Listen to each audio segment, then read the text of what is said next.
Φίλοι, γεια σας. Καλώς ορίσατε σε ακόμη ένα podcast της Hyprid. Σήμερα έχω μαζί μου τον Χάρη Ναλάτση, CEO και founder της Ierax Analytics. Χάρη, καλώς όρισες. Γεια σου, Δημήτρη. Μ' αρέσει πάρα πολύ το CEO, έτσι. Όλοι το έχουμε. Όλοι είμαστε CEO. CEO τα 6 άτομα. CEO person business. Εγώ το έχω περάσει και αυτό. Καλά, ναι, εντάξει. Όλοι ξεκινήσαμε ένα άτομο CEO και πάμε τώρα να μεγαλώνουμε. Ναι.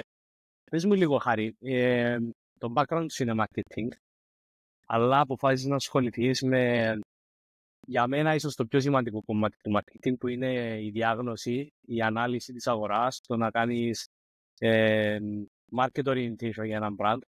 Πώς σε καθοδήγησε εκεί το ταξίδι?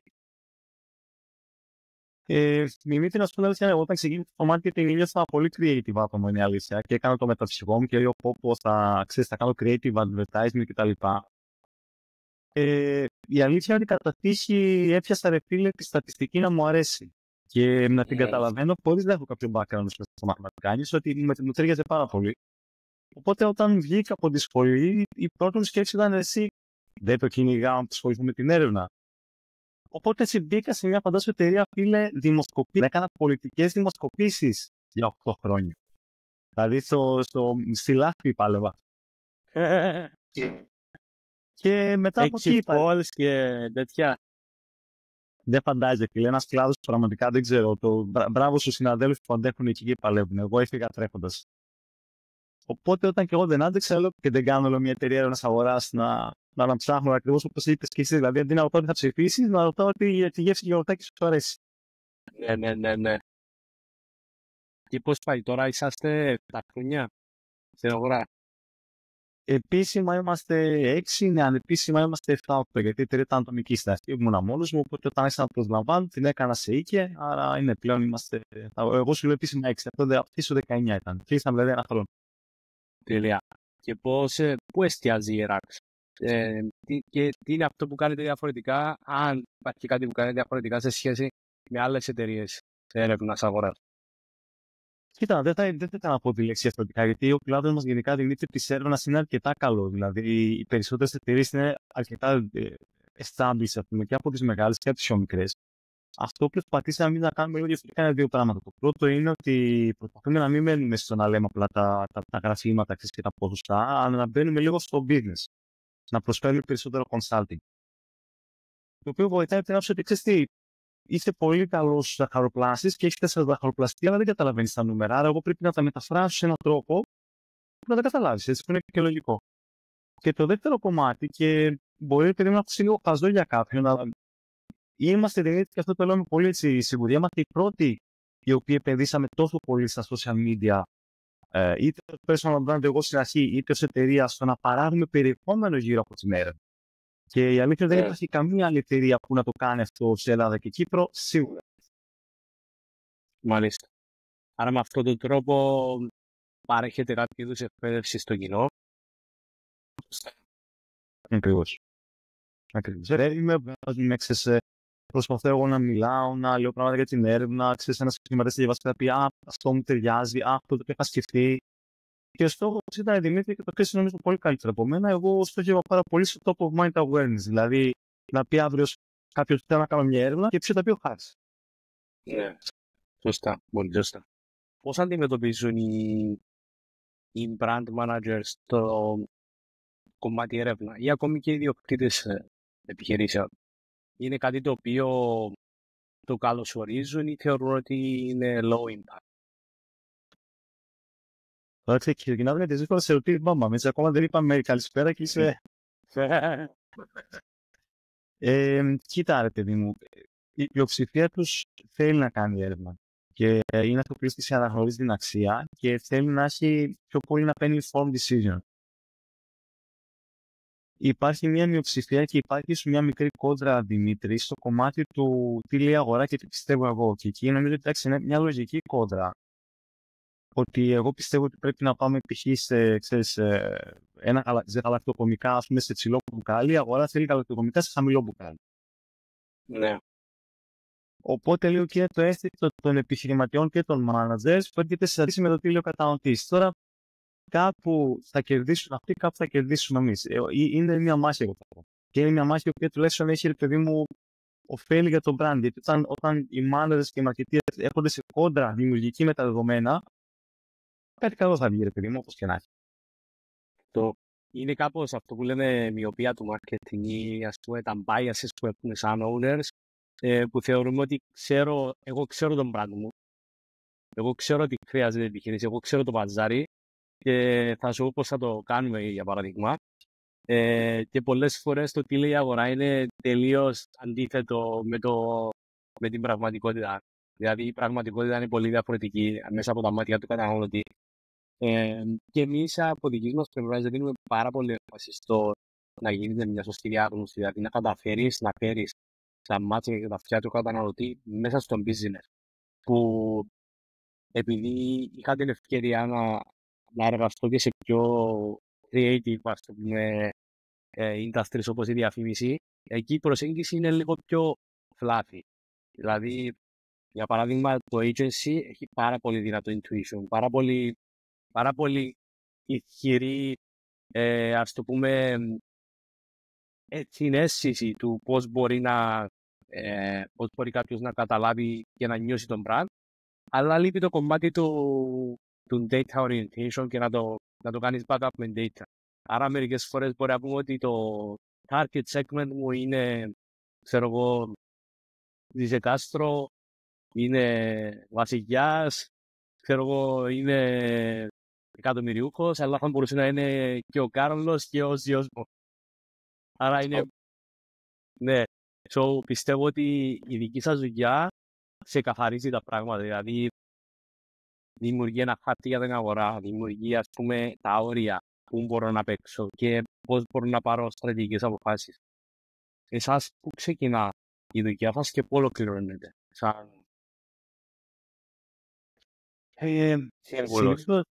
Συνήθως Δημήτρη έρχονται τώρα να πούμε μια εταιρεία που ξέρει τι θέλει ή ένας market manager που ξέρει τι θέλει. Συνήθως έρχονται με μια ερώτηση. Και η βασική ερώτηση είναι γιατί δεν έχω πελάτες, γιατί δεν έχω μεγάλες πωλήσεις, τι γεύση για ό,τι να βγάλω.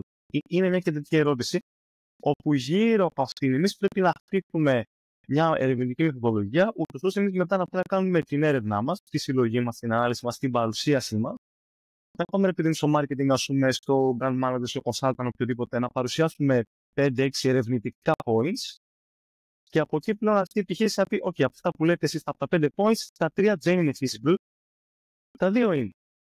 Και αυτό φυσικά γίνεται γιατί εμείς δεν μπορούμε να έχουμε όλο το know-how μέσα στις επιχείρησεις, αναμενόμενο. Οπότε για να μας λέει: παιδιά, μια χαρά, από τα 5 εμείς θα κάνουμε τα 2, και πάει πλέον το brief τόσο δημιουργικό, πάει στο performance marketing, πάει οτιδήποτε. Το κοιτάξτε και εσύ και παίρνουν αυτό που λέμε και ξεκινά το δικό του panel. Οπότε εκεί σταματάει η δικιά μας δουλειά. Μετά εμείς δεν κάνουμε implementation, δεν είμαστε marketing.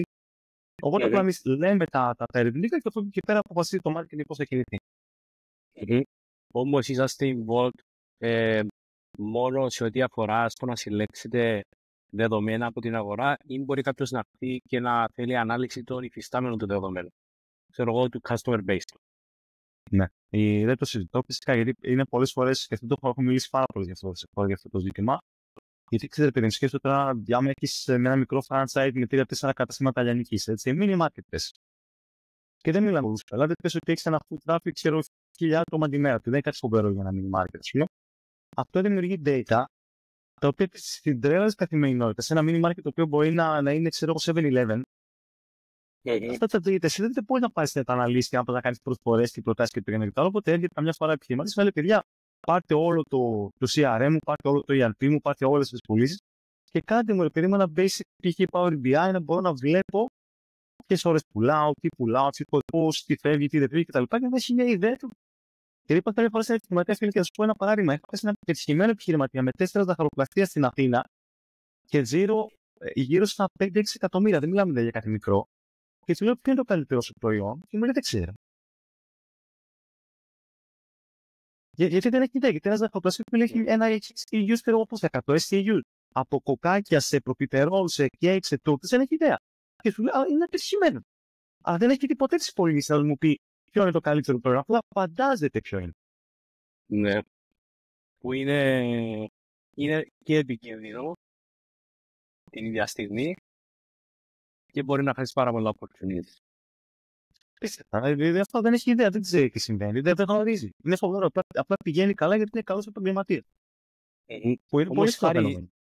Όμως χάρη η έρευνα είναι μόνο για αυτούς που μπορούν να την πληρώσουν, δηλαδή για brands τα οποία κάνουν εκατομμύριο και πάνω ή για αυτούς που μπορούν να συλλέξουν δεδομένα, ή υπάρχει τρόπος να κάνεις έρευνα και σε small medium business ή σε ένα market το οποίο είναι πιο challenging. Για παράδειγμα το B2B, το να πας να κάνεις για παράδειγμα thermographics είναι πολύ πιο δύσκολο από το να τραβήξεις δεδομένα από το retail. Ναι. Κοίτα, νομίζω ότι ρεαλιστικά μιλώντας, πράγματι, άμα είσαι ένα small business, η αλήθεια είναι ότι να πας να επενδύσεις στην έρευνα και μετά να επενδύσεις αυτά στο marketing είναι δύσκολο. Δηλαδή, και εγώ καμιά φορά έχω μια πολύ μικρή επιχείρηση, μου λέει για έρευνα και λέω: Κοίτα, στην έρευνα επένδυσε στο marketing. Μετά θα το δούμε. Δεν έχει νόημα για μένα, είναι too much καμιά φορά. Αλλά την άλλη, εσύ, Δημήτρη, θεωρώ ότι τώρα, άμα δεν μπορεί να επενδύσει το χρόνο 5-6 σε ένα ερευνητικό έργο, που μπορεί να το κάνει πολύ σκληρά, δεν μπορεί να το κάνει 5.000. Εάν δεν μπορεί να επενδύσει αυτά στην έρευνα, μην το κάνει. Πραγματικά ρίξε σε ένα performance, ρίξε σε ένα Google Ads και άσπα να φύγει. Δηλαδή, αυτό θα έλεγα. Και με πολύ καλό τρόπο, όχι με άσχημο τρόπο.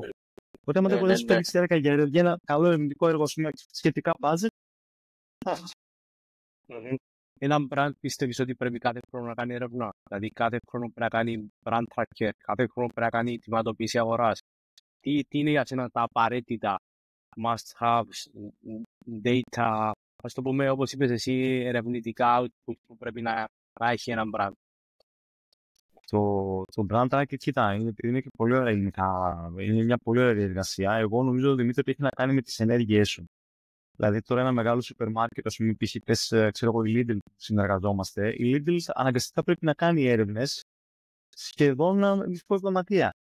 Γιατί είναι τρομακτικά challenge, έχει πόσα SKUs, έχει πόσα καταστήματα, οπότε πρέπει να είναι συνέχεια on top of things. Τώρα ένας μεγάλος φούρνος, εντάξει, να κάνει μια φορά το χρόνο, νομίζω είναι υπέρακτο. Δηλαδή, κάνεις μια έρευνα και μετά Δημήτρη πρέπει να έρθει στο marketing και να κάνει πράγματα. Εάν αυτά τα πράγματα δεν γίνουν, γιατί δεν ξανακάνεις έρευνα, να μετρήσεις με τι. Για να μην κάνεις. Ναι. Κάνε την έρευνα, κάνε πράγματα με το marketing, κάνε πράγματα στο product, άλλαξε και μετά από 6 μήνες, ένα χρόνο, κάνε να ξαναμετρήσουμε. Δηλαδή δεν έχει νόημα, δεν θα λεφτά. Μάλιστα. Υπήρξαν περιπτώσεις που, ας πούμε, έκανες κάποια έρευνα και δεν φύγει αυτό που περίμενες, ή πότε ξέρεις αν η έρευνα πέτυχε? Αυτή είναι πολύ ωραία ερώτηση. Η αλήθεια είναι, να σου πω με ειλικρινά, δεν ξέρεις. Και δεν το ξέρεις, δεν ξέρεις αν πέτυχε. Βασικά δεν ξέρεις αν απέτυχε, να σου πω ειλικρινά. Γιατί το ότι πέτυχε, γενικά πετυχαίνουμε, δηλαδή οι πελάτες μας είναι επιτυχημένοι, αλλά το να γυρίσω εγώ και να σου πω ότι ξέρεις τι, είναι μόνο δικό μας κομμάτι, η έρευνα το προκάλεσε αυτό, είναι λάθος. Είμαστε ένα εργαλείο, είμαστε ένα όπλο στη φαρέτρα του marketing. Είμαστε ένα όπλο στη φαρέτρα του decision making. Σου δίνουμε τα δεδομένα και παίρνεις αποφάσεις. Αν όσο δώσεις τα δεδομένα και το marketing δεν κάνει καλή δουλειά και μετά οι διαφημίσεις πάνε στράφη, και μετά δεν έρθουν πελάτες, ξέρω εγώ έφταιγε το marketing. Ή αν εγώ δεν κάνω τόσο καλή έρευνα, αλλά το marketing κάνει πολύ πετυχημένο brand advertisement ή το sales κάνει πολύ ωραίες πωλήσεις. Και μετά είναι δικιά μου επιτυχία. Άρα είναι ένα gray area που ξέρεις, απλά προσπαθεί να προσφέρει το καλύτερο δυνατό και you hope it sticks, θα πούμε κάπως έτσι. Ναι. Και νομίζω ίσως η επόμενη φορά που θα κάνεις έρευνα, που θα έχεις πλέον benchmark, θα σου δώσει μια πιο ρεαλιστική εικόνα, σωστά? Που θα δεις και θα καταλάβει πλέον και ο Ματίας θα πεντήλω. Θα πει, OK, κάναμε αυτό, πήγαμε εκεί. Άρα, ξαφνικά αυτό που λες, θα αρχίζουν να κολλάνε τα κομμάτια του πάντου. Στην αρχή είναι πάρα πολύ δύσκολο. Μετά, όταν δουλεύεις δεύτερη φορά με το marketing, τρίτη φορά και ξαφνικά έχεις συνεργάτες, εκεί πλέον αρχίζει. Δηλαδή, έχουμε φέρει φοβερά αποτέλεσματα σε πελάτες που μας έχουν εμπιστευτεί 5-6 χρόνια. Γιατί πρέπει που λες, έχουμε τα θεμέλια και συνέχεια χτίζουμε πάνω με νέα δεδομένα.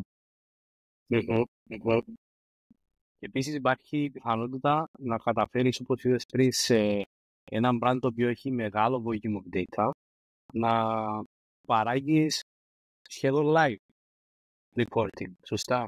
Εκεί νομίζω είναι το ιδανικό, δηλαδή να μπορείς να τραβάς δεδομένα στη στιγμή, να μπορείς να κάνεις predictive ανάλυση του τι θα προκύψει και πλέον να αποκλέβεις και τον demand και τα SKU σου και τις ανάγκες του καταναλωτή. Όμως αυτό πάλι εμένα δεν ξέρω, με κρατάει ανήσυχο. Δηλαδή το να ασχοληθώ μόνο με τα data σαν marketeer με τσιγκλάει λίγο. Δηλαδή σκέφτομαι μήπως χρειάζεται σε αυτή την εξίσωση και η ποιοτική έρευνα. Δηλαδή μπορείς να κάνεις δουλειά μόνο με ποσοτική έρευνα.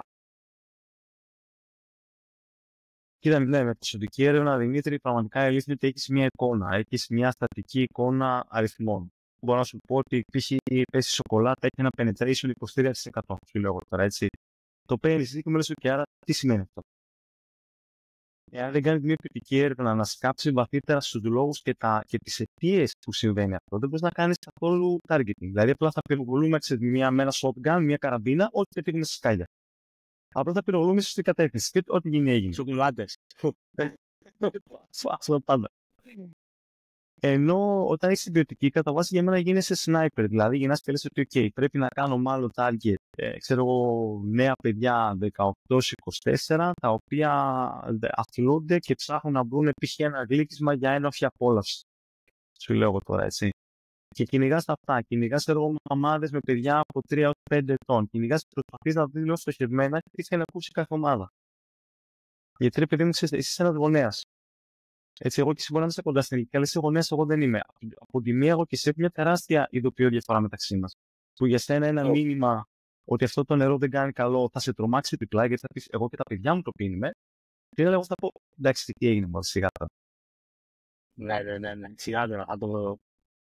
Όπως το positioning που έχει ένα brand που ονομάζεται Liquid Death, που είναι ας πούμε νερό, αλλά κάνει target ένα πολύ συγκεκριμένο segment της αγοράς, είναι overpriced, δηλαδή έχεις απόλυτο δίκαιο. Ένας γονέας δεν θα αγοράζει Liquid Death για να δώσει στο παιδί του να πιει Liquid Death.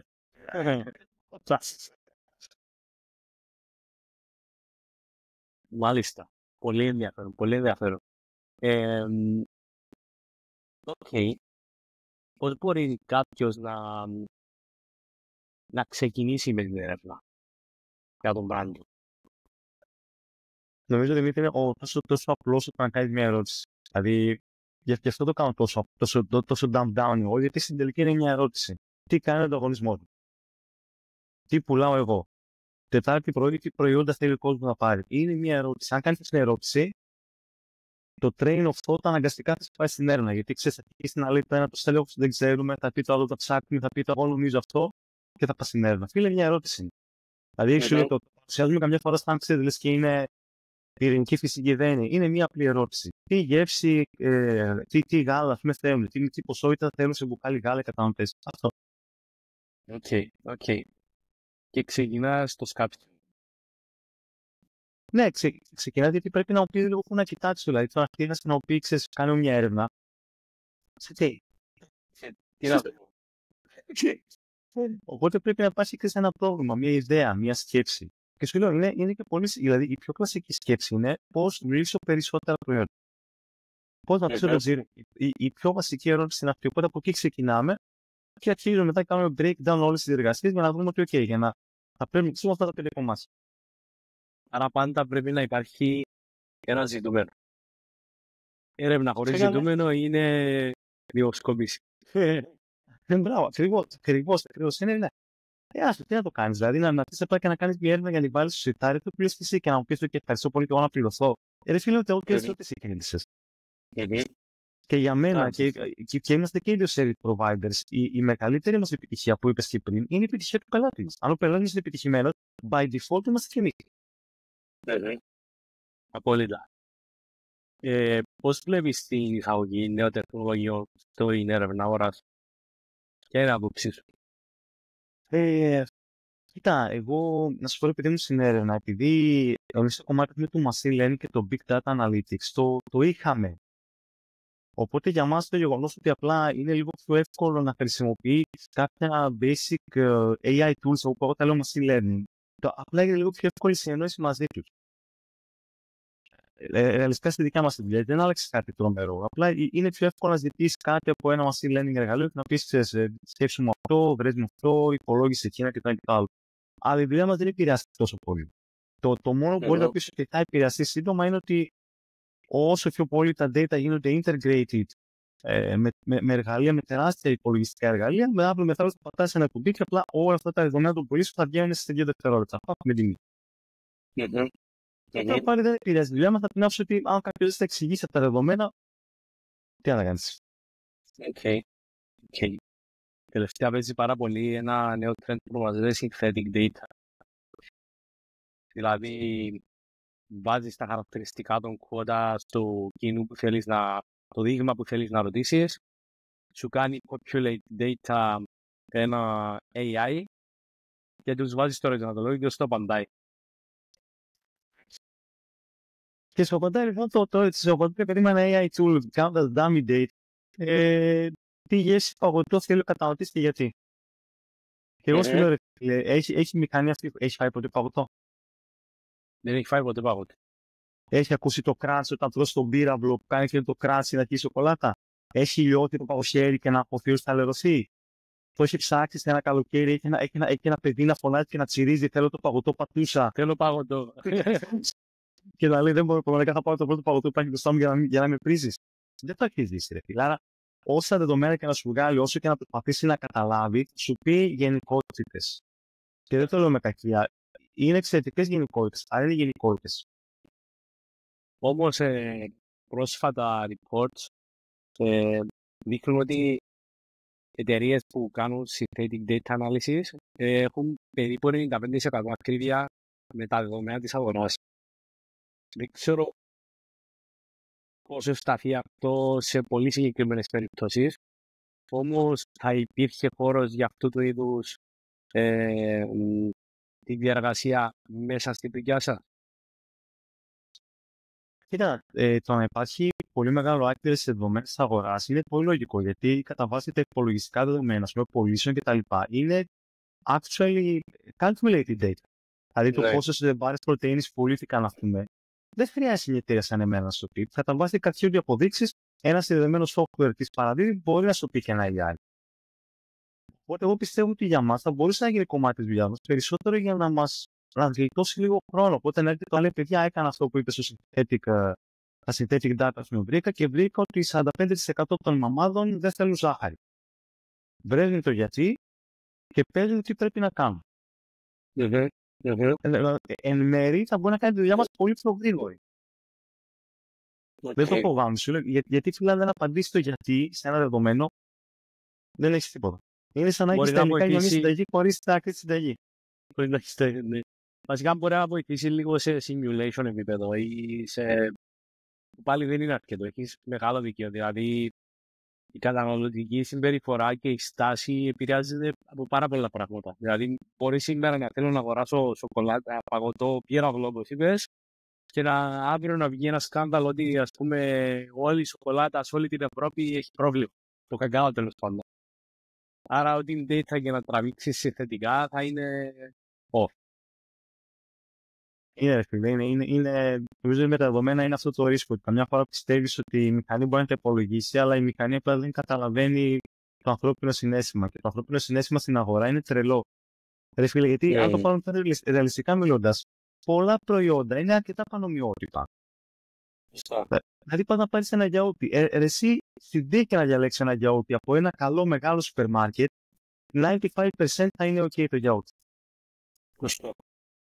Άρα, το ξέρεις και στο marketing. Δημιουργούμε ένα storytelling, δημιουργούμε ένα συναίσθημα, δημιουργούμε ένα connection, ανθρωπομορφοποιούμε τον brand, προσπαθούμε να κάνουμε ό,τι γίνεται για να μας πάρει σε εμάς. Αλλά και τυφλά να αγοράζουμε από ένα καλό σούπερ μάρκετ, σε 6 θα παίρνουμε μια χαρά προϊόντα. Έτσι, 9 στις 10 θα είμαστε OK. Υπάρχουν ηθικά διλήμματα στην έρευνα.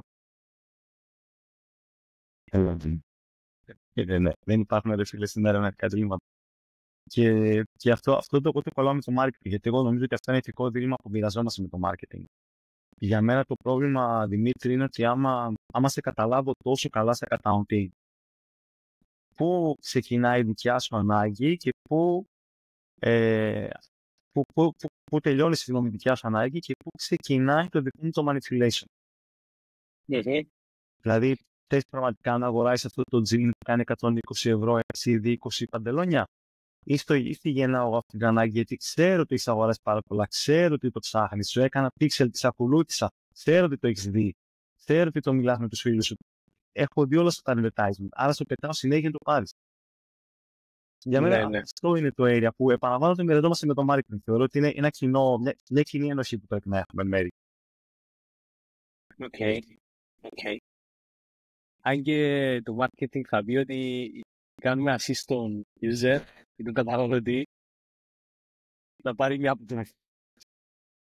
I see, το βλέπω. Δεν σου λέω ότι είναι. Δεν νομίζω ότι έτσι. Γι' αυτό σου λέω ότι είναι ένα gray area, γιατί είναι εκεί γύρω. Αλλά εσύ ξέρεις, ακόμα και σε πολιτικό επίπεδο, έτσι, με την Cambridge Analytica στην Αμερική, με το όλο αυτό το σκάνδαλο με το 2015. Εάν ξέρω τι θες να ακούσεις και σου πετάω συνέχεια πληροφορία γύρω από αυτό που θες να ακούσεις, ξέρω εγώ, δεν καταλήγουμε να έχουμε λίγο tunnel vision και απλά να βλέπουμε αυτό που θέλουμε να βλέπουμε. Δεν ξέρω, είναι πολύ, συμφωνώ ότι είναι πολύ συζητήσιμο, αλλά εγώ έτσι θα νιώθω. Καλά, εκεί είχε γίνει τεράστιο, δηλαδή, κατά την άποψή μου, ο strategist, ο planner που αποφάσισε να χτίσει, ας πούμε, αυτό το process, αν και ήταν full ανήθικο, ήταν πανέξυπνο. Μεγάλο επίβολο πλάνο, δημιουργήθηκαν echo chambers σε αυτούς που πιστεύουν, δεν πιστεύουν, σε αυτούς που θέλουν, δεν θέλουν και άλλαξαν το perception του κόσμου. Δηλαδή ήταν τεράστιο. Δηλαδή εκεί βλέπεις και το impact της έρευνας, αλλά και του μηνύματος. Στα project, αν το δεις, άρα ψηφιζάνε επειδή μου σαν ερευνητής, σαν επιστήμονας, είναι τρελό αυτό που λες, ήταν απίστευτοι αλγόριθμοι, τρομακτικά πετυχημένοι. Δηλαδή, 100%. Αν το δεις σαν ηθικό και το γεγονός ότι μετά καταδικάστηκαν, Ναι. Υπάρχουν στις επιχειρήσεις, στο corporations,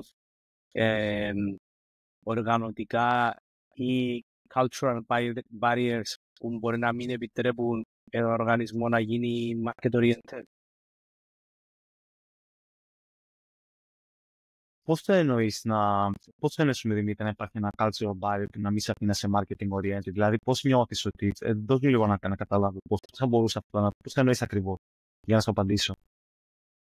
Δηλαδή, από την εμπειρία σου, εσύ βλέπεις ότι, ας πούμε, υπάρχουν κάποια περιθώρια, όχι κάποια περιθώρια, κάποια εμπόδια τα οποία να εμποδίζουν την επιχείρηση, οργανισμό στο να ακούσει την πραγματική ανάγκη της αγοράς. Κοίτα, το βασικό εμπόδιο είναι το να έφυγες και εσύ, το να υπάρχουν echo chambers και να είσαι πολύ κλειστή εταιρεία, που υπάρχουν κλειστές εταιρείες. Και αυτό σου λέω τώρα, δεν μπορώ να ξέρω ονόματα. Υπάρχουν εταιρείες στο top 5 βασικών προϊόντων, οι οποίες δεν έχουν θέμα marketing. Ναι. Δεν έχουν θέμα marketing. Έτσι. Και ούτε καν οι εξωτερικές συνεργασίες είναι καθαρά social media handling, που είναι εντελώς άλλο πράγμα. Ναι. Οπότε από εκεί αποφάσεις παίρνονται εντελώς καθετοποιημένα, top-down, και καταλήγει αυτό που λες, σαν τεράστιο μπάρι, ότι εγώ φεύγω, εγώ ξέρω που είπαμε πριν, εγώ θα κάνω, οπότε βγάλε μπισκότο με σοκολάτα, βγάλε νερό σε 750 ml, βγάλε παπούτσι μόνο λευκό, γιατί εμένα μου αρέσει. Άρα είναι εντελώς το culture της εταιρείας, ότι εγώ ξέρω και εγώ αποφασίζω γιατί είμαι διευθυντής ή director, οι υπόλοιποι είστε απλά εδώ yes people, ας πούμε. Ναι. Που είναι και το πιο μεγάλο challenge, δηλαδή πιστεύω είναι ένα πολύ σημαντικό χαρακτηριστικό για να ξεχωρίσεις εταιρείες οι οποίες μπορούν να γίνουν leader στην αγορά και εταιρείες που σταδιακά σβήνουν. Δηλαδή εμείς από την εμπειρία μας είδαμε ότι οι πιο πετυχημένες επιχειρήσεις, brands, ήταν αυτές που ακούνε τον πελάτη. Ακούνε την αγορά καλύτερα, επειδή ο πελάτης είναι ένα κομμάτι. Δηλαδή η αγορά είναι λίγο πιο ευρεία έκφραση, επειδή πρέπει να λάβεις υπόψη και μακρό και μικρό και τον ανταγωνισμό. Υπάρχουν ακόμα και τον ίδιο τον οργανισμό, τον δικό σου. Αν δεν ξεκινήσει εσωτερικά πρώτα, να καταλάβει τι πιστεύουν οι συνεργάτες μου, οι υπάλληλοι μου, οι πελάτες, πώς θα πας έξω τον καταναλωτή να πουλήσεις, έτσι. Και είναι αυτό που λες και συμφωνώ. Ο καταναλωτής δεν ξέρει τι θέλει ακριβώς. Δεν μπορεί να σου φτιάξει βάρα πρωτεΐνης με 10% λιπαρά και 20% γραμμάρια, ξέρω, 20 γραμμάρια. Δεν ξέρει. Δεν ξέρει. Ναι. Έχει μια τάση, αυτό που λες. Άμα δεν το ψάξεις πολυπαραγωγικά και πολυεπίπεδα, το να ρωτάς τον καταναλωτή τι προϊόν θες και θα στο φέρω είναι καθώς αυτοκτονία. Ναι. Σωστά. Τι συμβουλή θα έδινες σε ένα επιχειρηματία ή marketing leader για να μπορέσουν να ξεκινήσουν να μπαίνουν σε ένα πιο market-oriented approach, ας το πούμε? Η βασική συμβουλή είναι ότι οτιδήποτε θα κάνεις ξεκινάει από δεδομένα και ότι ακόμα και η αρνητική, δηλαδή ακόμα και τα κακά νέα είναι πολύ καλά. Δηλαδή, αν έρθω να σου πω και αυτό είναι κάτι συμπολιτική έρευνα τη χαινόμουν ότι ακόμα και τα κακά νέα, ότι κοίτα, μην βγάλει αυτό το προϊόν με κίτρινη συσκευασία, δεν θα πουλήσει. Είναι πολύ καλό γιατί σου βελτιώνει το κλίμα. Οπότε, αν αποδεχτεί τα αρνητικά νέα ω φοβερά, ότι δεν υπάρχει κακή ή καλή έρευνα, φίλε, μετά έχει διαθέσιμο. Έχεις αποβάλει το decision making από πάνω σου. Που είναι απίστευτο, είναι απίστευτο. Τώρα που είσαι για καλά και κατά δεδομένα, έχεις στο νου μου το Net Promoter Score. Ποια είναι η δική σου άποψη που στέκεις? Υπάρχουν πολέμοι και υπάρχουν και Net Promoter Score φίλοι, ας το πούμε. Φίλε, το έχω φώσει αυτό το Net Promoter Score και σε βίντεο και σε post και οτιδήποτε μπορώ. Το έχω φώσει. Και το έχω φώσει όχι γιατί ήταν μια καλή ιδέα. Και γενικά το να υπάρχουν indexes είναι χρήσιμο. Γιατί καμιά φορά απλά χρειάζεται ένα αστεράκι. Α πούμε και όταν μπαίνει να αγοράσει ένα κατάστημα που έχει να παραγγείλει ένα μπέργκερ και βλέπει 4 στα 5 αστέρια. Σε επηρεάζει. Ναι, αλλά ρε φίλε, τι σημαίνει αυτό? Σημαίνει ότι δεν είναι καλό το μπέργκερ, σημαίνει ότι δεν είναι γρήγορο το delivery, σημαίνει ότι το κατάστημα, ξέρω εγώ, δεν έχει καλό περιβάλλον, σημαίνει ότι έκατσε και ήταν βρώμικα. Τι σημαίνει? Δεν ξέρω, είναι 4 στα 5. Αντίστοιχα λοιπόν, το Net Promoter Score, ενώ πραγματικά σου δίνει μια αίσθηση 85% θα σύστηναν αυτό το προϊόν σε ένα φίλο. Ρε αγόρι, πόσες φορές έχει φίλο σου και συστήνεται προγράμματα σου με ERP, πόσες φορές έχει μιλήσει για καφέ, να σου συστήσω ένα ERP. Είναι full θεωρητικό. Οπότε σημαντικά για το Net Promoter Score θα μπορούσαμε να ρωτήσουμε π.χ. το εάν έπρεπε να προτείνει σε κάποιον αυτό το λογισμικό ή αυτή την εκδήλωση. Με ποια λόγια θα την πρότεινε? Δεν ρωτώ αυτό. Αλλά αυτό δεν είναι υποχρεωτικό. Καταλαβαίνω ότι δεν μα αρέσει.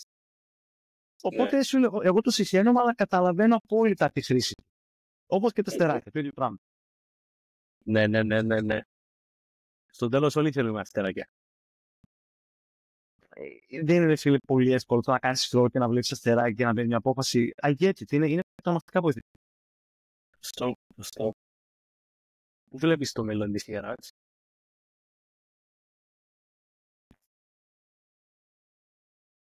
Φίλε, για να είμαι ειλικρινής και να μην το λέω μπουρδες εδώ πέρα, γιατί κάνουμε ωραία κουβέντα. Ήδη το μέλλον, ήδη έχουμε ξεπεράσει τα βάνη μας. Εγώ όταν ξεκινούσα δεν πίστευα καν ότι θα έχω υπαλλήλους, δεν πίστευα καν ότι θα κάνω γραφεία στην Αθήνα από Θεσσαλονίκη, δεν πίστευα. Όχι, θα ξεκινούσα και 2-3 δουλειές στην Κύπρο, δεν τα πίστευα καν αυτά. Οπότε νιώθω ότι παίζω πόκερ σε ένα καζίνο και τυχαίνει και τραβάω συνέχεια καλά φύλλα. Οπότε θα τραβάω καλά φύλλα μέχρι θα συνεχίσω να τραβάω μέχρι κακάω. Πολύ ενδιαφέρον statement από ένα αναλυτή της αγοράς. Είμαι ήδη πολύ satisfied, δηλαδή και αύριο να τα χάσω όλα και πες ότι γίνεται κάτι και πραγματικά τα χάνω όλα. Πρώτον, είμαι cool γιατί ξέρω ότι θα βρω μια δουλειά, θα τα κάνω οτιδήποτε. Δεν έχω ξέρεις, αυτό μου βρωμάει, αυτό μου κάνει, αυτό μου ράει. Όπως θα βρω μια δουλειά οπουδήποτε. Και δεύτερον, φίλε, μπορεί να τα ξαναφτιάξει. Δηλαδή, δεν καταστραφεί. Για άμα έχουμε την υγεία μας, θα καταστραφεί η εταιρεία. Δεν θα βρω κάτι άλλο να κάνω. Εντάξει, θα επιβιώσω, εντάξει. Τέλεια. Χάρη, σε ευχαριστώ πάρα πολύ για τον χρόνο σου. Είχαμε έτσι μια πολύ ενδιαφέρουσα κουβέντα. Δεν ξέρω αν θες να προσθέσεις κάτι άλλο σε αυτή την κουβέντα. Φίλε, και εγώ σε ευχαριστώ. Δεν ξέρω, νιώθω ότι βασικά εμένα μου άρεσε πολύ, νομίζω ότι ήταν πολύ χαλαρή κουβέντα και λίγο με έχω κουραστεί με τα podcast και τους ξύλινους λίγο λόγους. Οπότε νομίζω ότι είναι σημαντικό να ξεφύγουμε από αυτή την ετοιμοτυπική έτσι, παρουσίαση και να τα λέμε λίγο πιο απλά, γιατί οι περισσότεροι είμαστε απλοί. Σωστό. Φυσικά το κέρδος θα είναι να καταφέρουμε να πούμε και την έρευνα απλά. Ακόμα και το marketing απλά. Που εκεί εμάς μας αρέσει ας πούμε, να κάνουμε τα πράγματα λίγο περίπλοκα και fancy και wow παρουσιάσεις. Ναι, νομίζω ότι είναι τεράστιο. Δηλαδή, εμένα, αν μπορούσα να πάω σε ένα πελάτη να κάνω παρουσίαση μια έρευνα και να έχω μόνο μία διαφάνεια, θα του έδειχνα μόνο μία διαφάνεια. Καμιά φορά κάνουμε, επειδή είναι χρήματα, κάνουμε 15, 20, 40, 60 διαφάνειες και πραγματικά δεν φίλε μία διαφάνεια χρειάζεται. Δηλαδή, Ναι. trust me και θα σου πω, θα σου απαντήσω με μία λέξη. Δεν είναι ανάγκη να μάθαμε για μισή ώρα meeting, ας πούμε. Σωστό. Άρα κρατάμε ότι η απλότητα μερικές φορές μπορεί να είναι το πιο μεγάλο όπλο. Φτάνει να είναι το σωστό, η σωστή πρόταση, η σωστή διαφάνεια. Που αυτή η σωστή διαφάνεια μπορεί να σου δώσει μόνο κάποιος που έχει περάσει το ταξίδι και έχει κάνει και τα 60 slides, έχει κάνει και λάθη, έχει κάνει και σωστά και συνεχίζει να μαθαίνει και να εξελίσσεται. Ακριβώς, φίλε, ακριβώς. Χάρη, σε ευχαριστώ πολύ. Είσαι active στο LinkedIn. Έτσι γνωριστήκαμε. Πώς μπορεί κάποιος να μάθει περισσότερα για την επιχείρηση σου και για σένα? Όπως είπες, είμαι σε όλα τα social media, αλλά Λάτσης δεν υπάρχει άλλος. Είμαι ένας, είτε το επίθετο είναι δικό μου. Ένας και μοναδικός. Ένας, οπότε είμαι παντού και η εταιρεία είναι η Έραξη και η Έραξη είναι τόσο μοναδική και παράξενο όνομα, οπότε και αυτή είναι σε κάθε social media, είμαστε σε κάθε πλατφόρμα, άρα μας βρίσκει όπου θέλει και μας ακολουθεί. Είναι το LinkedIn, είναι το powerhouse, είναι η αλήθεια. Τέλεια. Εύχομαι ότι καλύτερο. Εμείς είμαστε σε επαφή και σου εύχομαι να συνεχίζετε να είστε τα μάτια και τα αυτιά του καταναλωτή στους πελάτες σας και να τους δίνετε απαντήσεις σε χρήσιμα ερωτήματα. Ευχαριστώ πάρα πολύ.